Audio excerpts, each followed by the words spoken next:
walk in the second inning. Another one of those would do the job, or he could get to double-digit RBIs via a hit.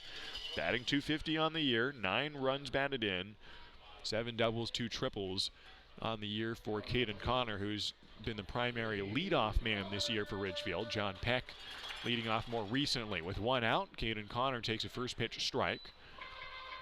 Mike Carr, the home plate umpire today. A generous zone for Mike. As long as you're consistent, it's all good. And Mike calls a strike on the outside corner. 0-1 is the count to Caden Connor. With 1 out, Caden takes a swing, rips it down the first baseline. It's a fair ball. This will score Brady Casper. Coming around from second is Grant Heiser. He will score without a throw. Caden Connor into second for a 2 RBI double. A stand-up 2-bagger that gives him the lead in the West Coast League in doubles. And more importantly, it gives the Raptors a 4-0 advantage over the Pippens.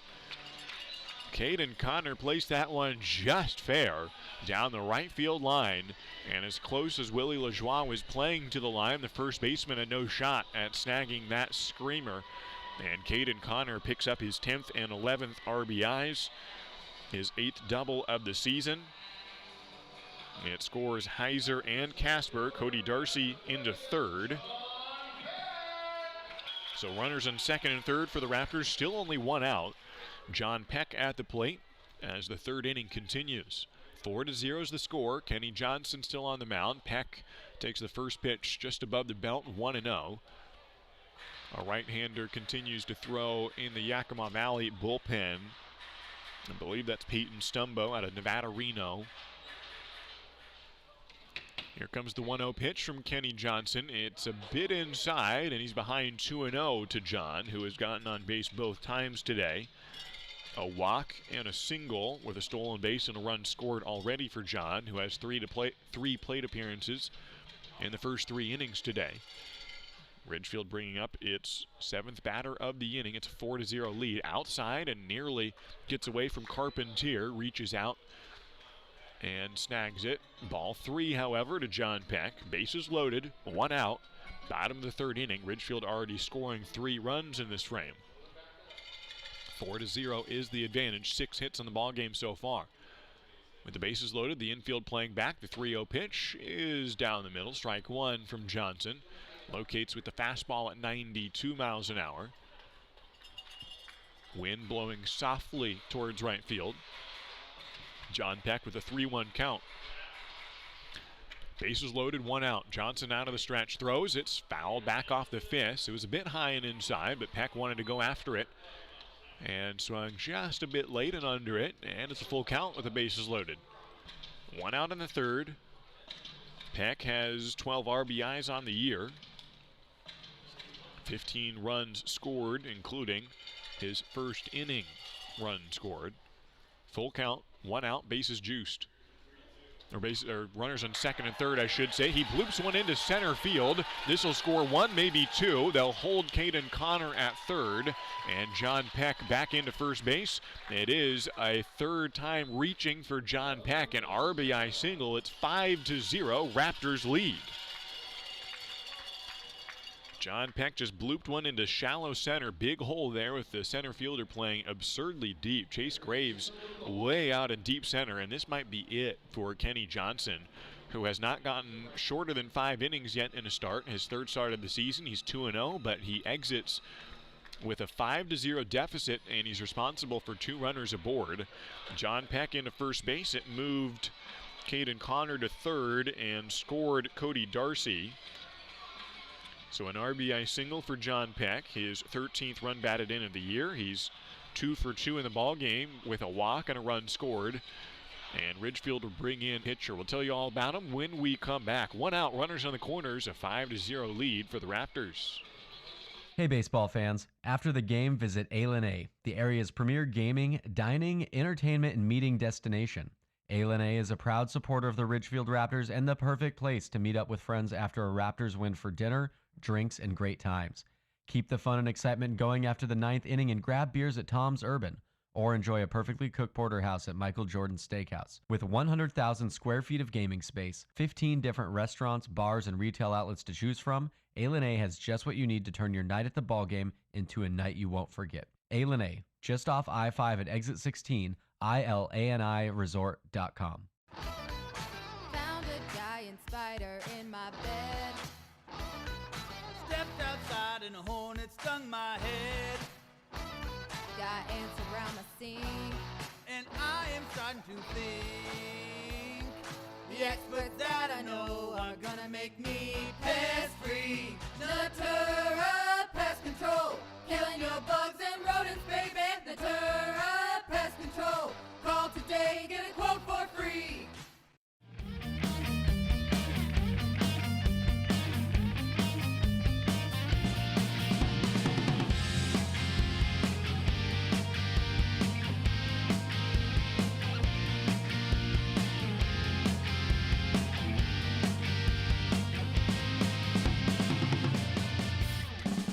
Ridgefield doing some damage today. You knew it was only so long before the Raptors' bats got hot, and it happened today after only 1 run on 6 hits in yesterday's ball game.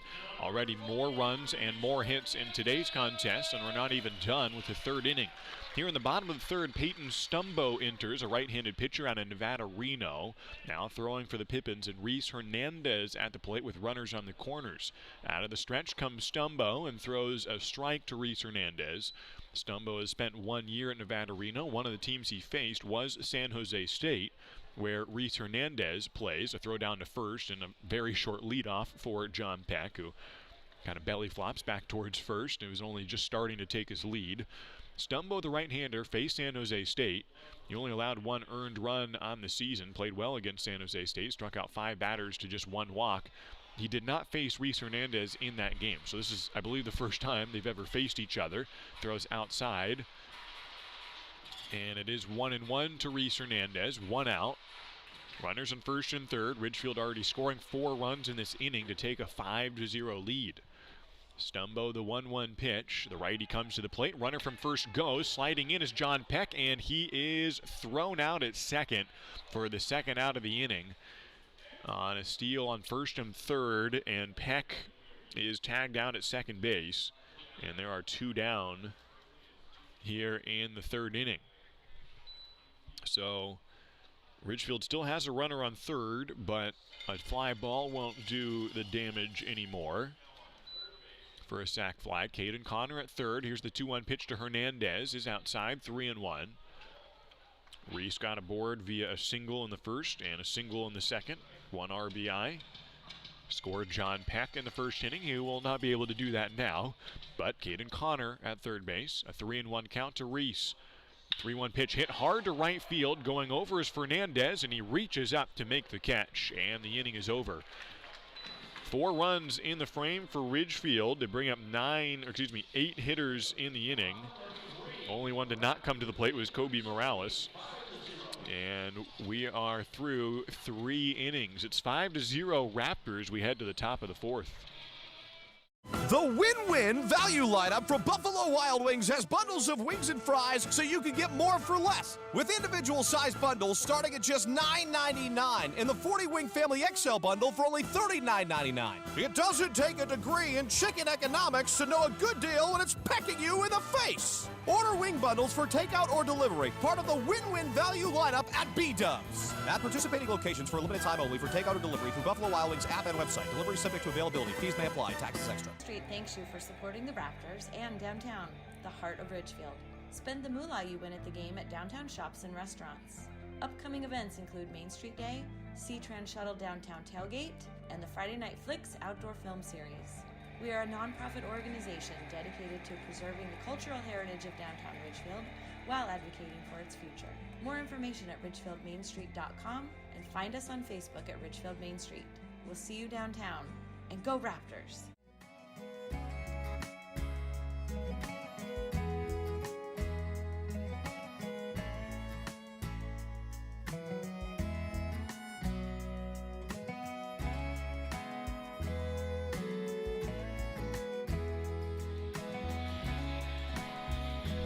Nate Wheeldryer comes from the Cape Cod League, gets some playing time for the Ridgefield Raptors, and he's got to be happy with the run support he gets in his Raptors debut.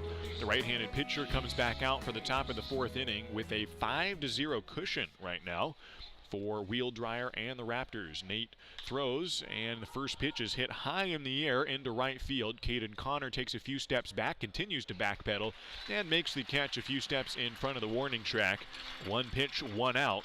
Off the bat of Chase Graves, and still a solid day so far for Nate Wheel Dryer, who had a 1-2-3 inning in the first, a 1-2-3 inning in the second, a 1-2-3 inning in the third, including a first pitch out to start the third inning, and he starts out the fourth inning in similar fashion with a first pitch fly out. Chaz Myers to the plate, who popped out in his first at-bat, shows bunt, pulls back, it's called a strike. 0-1 to Chaz, who's batting .259, 4 doubles on the year for the player out of University of the Pacific.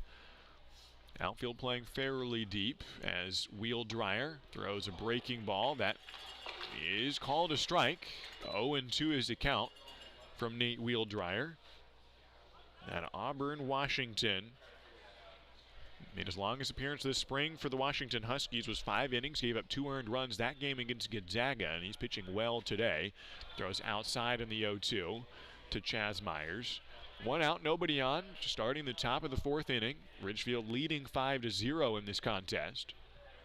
Nate Wheel Dryer out of the windup with a 1-2 pitch. Here comes Nate. It's hit in the air and foul over the concourse here at the Rourke, with a good crowd on hand for a sunny day. One more game tomorrow in this series, another 6:35 start before the heat comes on and the Raptors head south, albeit not very far south, down to Portland for this weekend series. 1-2 pitch, slider hit over Wheel Dryer. It'll go to the second baseman. Casper has to run in, and it's called a foul ball. No, it's called a fair ball. Myers didn't leave the batter's box. He's only standing a few feet away.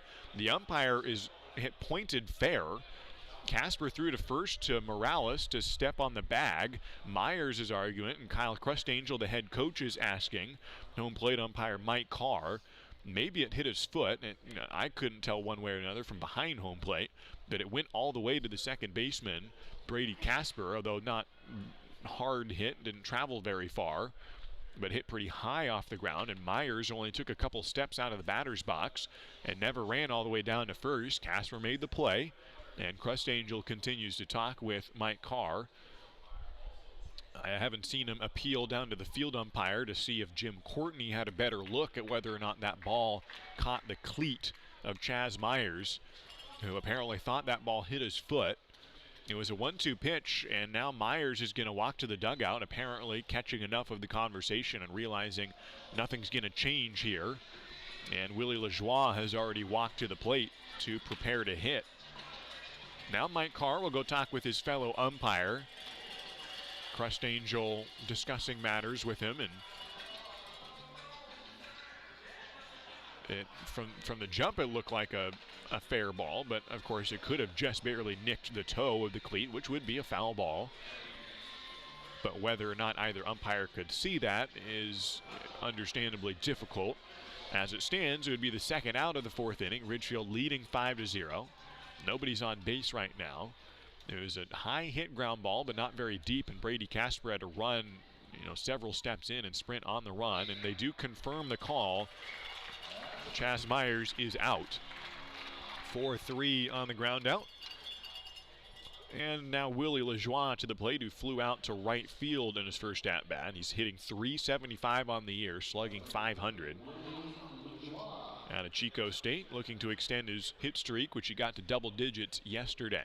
2 outs, nobody on. First pitch bends him backwards as Lajoie gets out of the way of the 89-mile-an-hour throw. 1-0 is the count to Willie, descendant of Nap Lajoie, the Frenchman, and at one point, I suppose, a freshman. 1-0 pitch to Willie is called a strike. And it's 1-1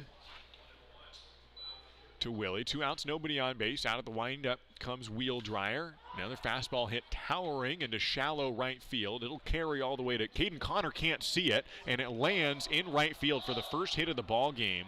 And going out to grab it is Brady Casper, the second baseman. And it's a shame that that's the first hit that Wheel Dryer has allowed. It would have ended the 4th inning reframe, and instead a ball just hit into right field directly into the sun. We've seen that a couple times this season where the right fielder just can't find it.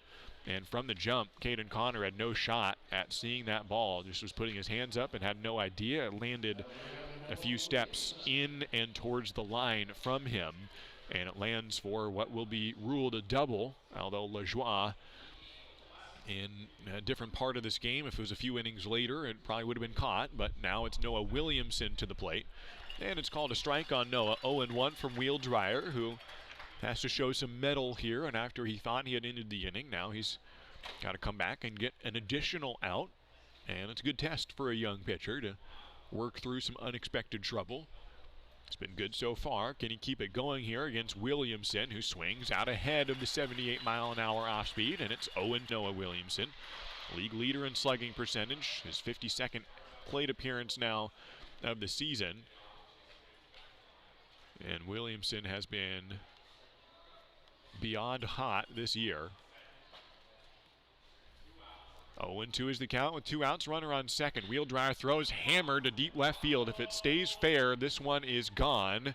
And that one stays fair. It's a home run for Williamson. And that is a crazy turn of events for a fly ball to right field that got lost in the sun, and it turns into a 2-run home run by Noah Williamson. And it's now 5-2. The Raptors still lead. Scores LaJoie and Williamson, who has his second home run in as many days. And Michael Carpentier to the plate. Still a 3-run lead. It's still, things are looking just fine for the Raptors if they can close out this inning and keep it up. Scoring 4 runs last inning, which now proves very helpful. First pitch misses, 1-0 from Wheel Dryer. Deals and swung and hits the face mask of the umpire, Jim Carr, who seems to be shaken up a little bit.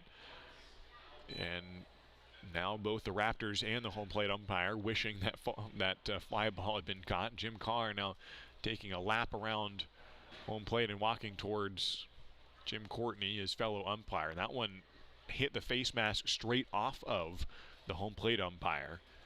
And I hope he's okay. It just was a hard hit foul ball directly back into the face of Mike Carr. And it cleanly took the mask off of the umpire. He was in the field yesterday and they flipped spots with Mike and Jim.